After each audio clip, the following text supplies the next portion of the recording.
La France annonce des sanctions contre l'Algérie et menace de prendre davantage de mesures. La tension diplomatique entre la France et l'Algérie connaît un nouveau tournant avec l'annonce de sanctions par le ministre de l'Europe et des Affaires étrangères, Jean-Noël Barrot. Cette décision intervient dans un contexte de crispation entre les deux pays, marqué notamment par l'incarcération de l'écrivain franco-algérien Boualem Sansal et par le refus d'Alger d'accueillir certains de ses ressortissants expulsés de France. Le ministre a tenu un discours ferme. Nous avons déjà pris des mesures de restriction de circulation et d'accès au territoire national pour certains dignitaires algériens. Ce sont des mesures réversibles qui s'éteindront dès lors que la coopération à laquelle nous appelons reprendra, a-t-il affirmé.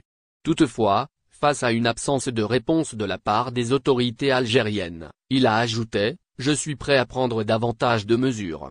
L'un des points centraux de cette annonce concerne le refus d'Alger de réadmettre certains de ses ressortissants expulsés de France. C'est inacceptable, a insisté Jean-Noël Barrot. Selon lui, cette situation devient critique, lorsqu'elle engendre des drames sur le territoire français. L'exemple le plus marquant est celui de l'attaque au couteau survenue à Mulhouse, perpétrée par un Algérien en situation irrégulière dont l'expulsion avait été refusée par les autorités algériennes. Surtout quand ça conduit à des tragédies, a souligné le ministre. Cette annonce de sanctions marque une étape supplémentaire dans la relation, déjà complexe entre les deux pays.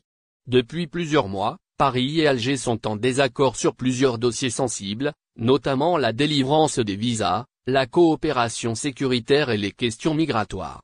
La France avait déjà durci sa politique en matière de visas en 2021, en réduisant drastiquement leur nombre accordé aux Algériens, avant de faire marche arrière en 2023 dans un souci d'apaisement. Du côté algérien, aucune réaction officielle n'a encore été enregistrée à la suite des déclarations du ministre français. Toutefois, des sources diplomatiques indiquent que les autorités algériennes pourraient considérer ces sanctions comme une atteinte à leur souveraineté et réagir en conséquence. Dans les milieux politiques algériens, cette annonce est perçue comme une tentative de pression visant à contraindre Alger à se plier aux exigences françaises en matière de réadmission de ses ressortissants. Alors que les relations franco-algériennes traversent une période de turbulence, la communauté algérienne en France suit de près ces développements. Entre inquiétude et incompréhension, de nombreux binationaux redoutent une escalade des tensions qui pourrait affecter leur quotidien. On a l'impression d'être pris en otage entre deux États, confie un membre de la diaspora à Paris. La prochaine étape dépendra désormais de la réaction d'Alger et des éventuelles contre-mesures qui pourraient être prises. Une chose est sûre, cette crise diplomatique est loin d'être terminée et risque d'avoir des répercussions sur plusieurs dossiers bilatéraux à venir.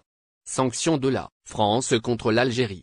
Jean-Philippe Tanguy lance un appel choquant. Le député RN de la Somme, Jean-Philippe Tanguy, s'est également exprimé sur cette crise en appelant à restreindre voire presque suspendre les visas délivrés aux ressortissants algériens. Cette prise de position fait suite au refus d'Alger de reprendre l'un de ses ressortissants sous le coup d'une obligation de quitter le territoire français, OCTF, qui a ensuite commis une attaque meurtrière à Mulhouse. Bien sûr qu'il faut restreindre les visas, a-t-il insisté. Et presque les suspendre, a-t-il ajouté. Il a également dénoncé des insultes insupportables de la part des dirigeants algériens et affirmé qu'il ne s'agissait pas de surenchère mais d'une nécessité pour que la France se fasse respecter. Ce n'est pas une faveur de reprendre ses ressortissants, c'est le droit international, a-t-il martelé.